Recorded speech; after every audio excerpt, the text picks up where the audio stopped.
Ixtorix, suscríbete. Marcha con sus legiones en busca de gloria y oro, aunque al mismo tiempo una gran ola de bárbaros se desplaza hacia el sur, donde se encuentran directamente con el ejército de César. Los bárbaros del norte se dirigen al sur con sus familias enteras y todas sus pertenencias, para asentarse en nuevas tierras. Son conocidos como los helvecios, y son unos 300.000. A lo largo de la ribera del río Ródano, los romanos levantan una muralla de 30 kilómetros de longitud, por lo que los helvecios no pueden cruzar, y para rodear la extensa barrera deben pasar por las tierras que están más allá de las fronteras de Roma, las cuales pertenecen a los ebuos, y esto supone un nuevo problema. César no tiene autoridad para dirigir a sus hombres fuera del territorio romano, y para conseguir la tan ansiada conquista de las nuevas tierras, tiene que convencer al Senado romano de que no hay otra alternativa, y antes de pensar un plan con el objetivo de aparentar una nueva amenaza externa, los mismos helvecios se encargan de hacerle el favor. Las legiones de César marchan contra los bárbaros, pero los pierden de vista ya que desaparecen entre los bosques. Entonces, de manera repentina, los helvecios caen sobre la retaguardia de los legionarios, y a pesar del caos inicial, César ha logrado encontrar un lugar adecuado para combatir, sobre la ladera de una colina. El general romano supo perfectamente cómo situar a sus hombres en una posición donde tiene grandes posibilidades de triunfar, y sin correr tanto riesgo. Aún así, el mismo César tiende a exponerse demasiado en los combates, pero siempre busca las posiciones en donde el enemigo luche con desventaja. Seguros de su superioridad numérica, los helvecios cargan ladera arriba contra los romanos, quienes, a pesar de ser muchos menos, están bien posicionados para resistir la embestida, y la balanza se inclina rápidamente a su favor, eliminando casi por completo a los bárbaros.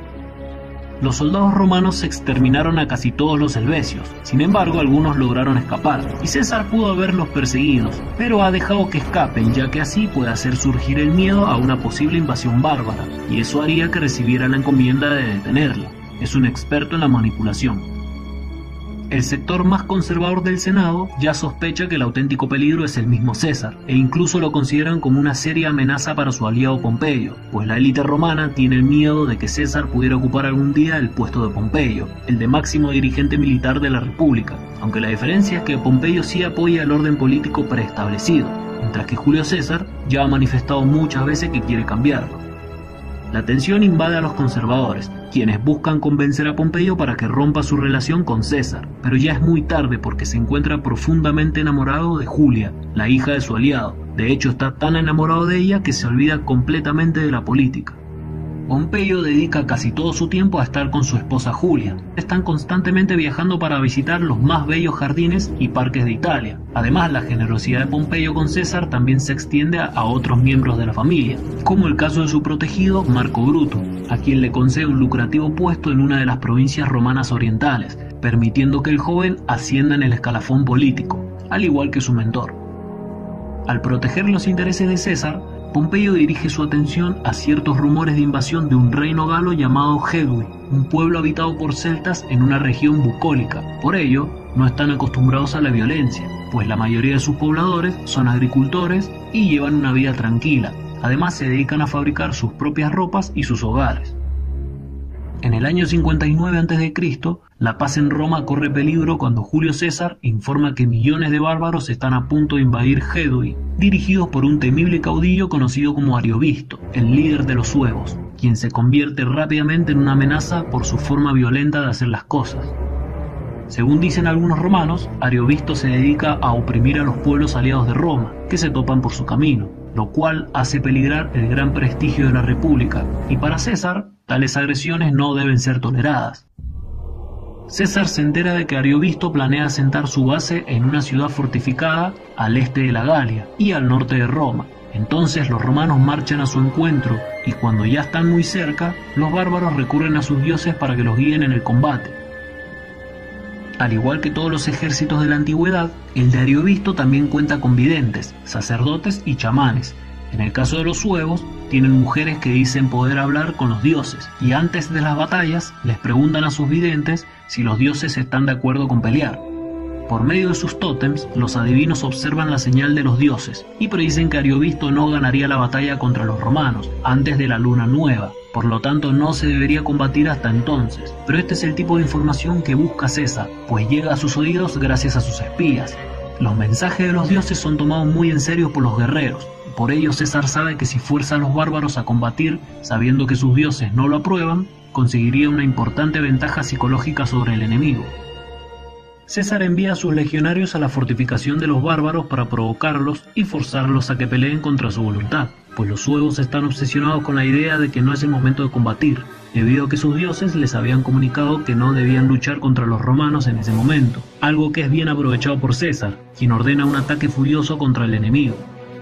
Según dice el historiador Apiano, en la batalla de los Vosgos del año 58 a.C., en la actual Alsacia, mueren unos 80.000 bárbaros, mientras que el caudillo Ariovisto tuvo que huir para salvar su propia vida. Además, con la victoria, los suevos son expulsados de la Galia, y ahora César tiene libertad total para ir anexionándose las regiones de la Galia que vaya conquistando a la República de Roma y luego presentarse como el libertador.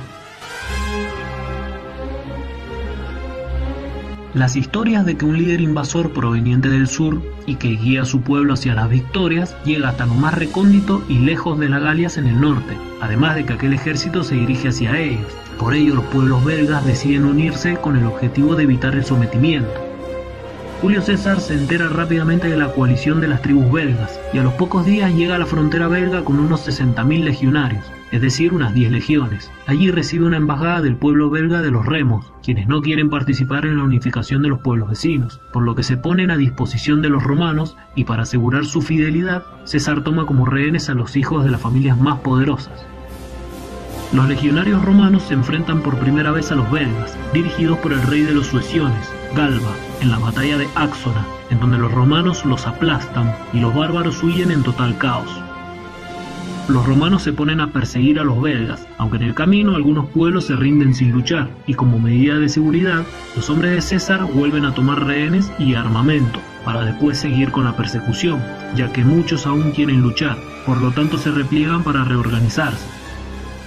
El siguiente encuentro se produce en el río Sambre, pero las tribus belgas de los Nervios, los Virumanduos y los Atrébates, liderados por el caudillo Bodugnato, vuelven a caer derrotados y su caudillo es tomado como prisionero.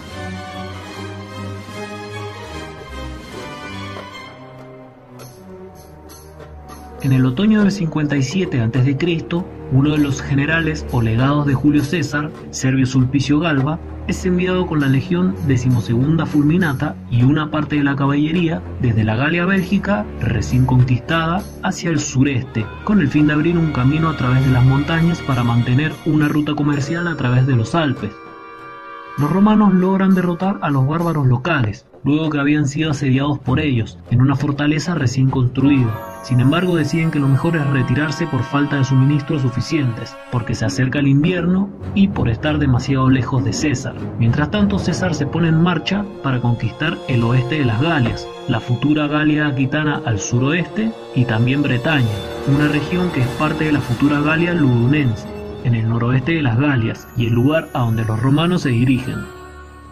En Bretaña, la tribu de los vénetos son los más influyentes y se habían unido en una confederación de tribus para luchar contra la amenaza de los romanos, entre los que se encuentran los osismos, los lexovios, los námetes, los ambiliatos, los mórinos, los diablintes, los menapios y los britanos.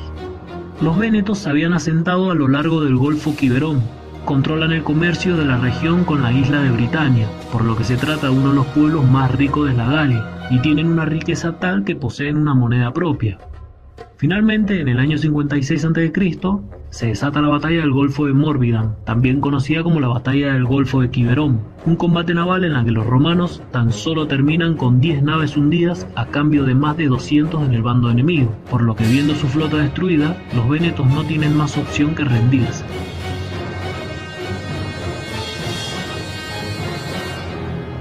Mientras las legiones de César se encontraban en el noroeste luchando contra los vénetos, Publio Licinio Craso había sido el encargado de someter a los aquitanos, y durante la marcha son atacados por una caballería de los ósietes, pero esta es rechazada inmediatamente. Entonces los galos, que están escondidos en el bosque, se lanzan al ataque y tras una larga lucha, huyen a Sotio, la capital de los ósietes. Craso decide tomar aquella ciudad y por ello los romanos la asedian, aunque al poco tiempo los galos fingen una rendición y le envían los términos de paz a Craso, quien cayendo en la trampa acepta y mientras se negocia la rendición es atacado por las fuerzas de un caudillo sóciato llamado Adiatuno. Sin embargo logra rechazar el ataque. Tras la traición, el asedio continúa con más fuerza, hasta que los ósseates se rinden de verdad, y con ello la mayoría de las tribus aquitanas comienzan a someterse sin luchar, mientras que Publio Craso persigue a las fuerzas aquitano-cántabras que se habían refugiado en un campamento en la zona actual de Mont de Marsan. Luego los romanos los rodean y deciden atacar durante la noche. Como resultado de los 50.000 guerreros celtas, solo un cuarto consiguió sobrevivir.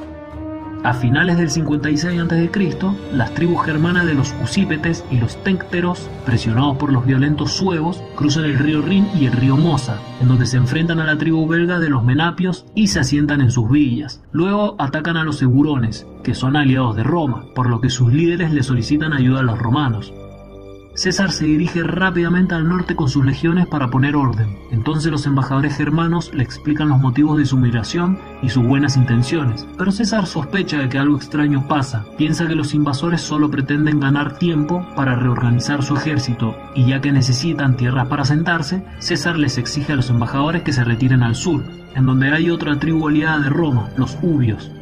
Mientras se llevan a cabo las conversaciones para la tregua, la caballería gala aliada de los romanos es atacada sorpresivamente por la germana y le causan unas 6.000 bajas. Pero luego los bárbaros de Germania se disculpan diciendo que había sido un ataque de otros caudillos, uno que no había sido organizado por los jefes germanos.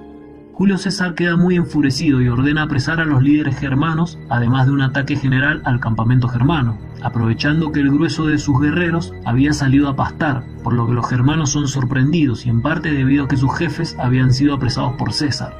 Los bárbaros germanos no sabían nada del ataque, por lo que muchos de ellos pierden la vida, y un número de 100.000 acaba siendo capturados, lo cual hace que ambas tribus germanas no tengan otra opción más que volver a su país con los sobrevivientes.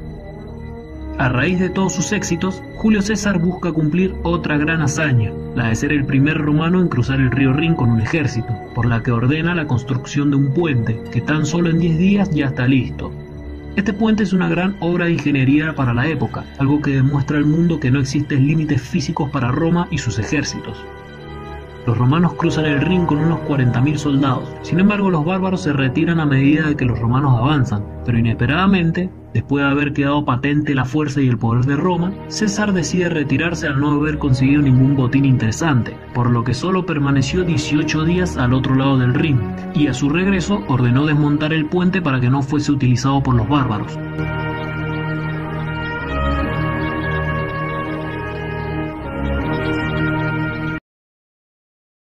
Ixtorix, suscríbete.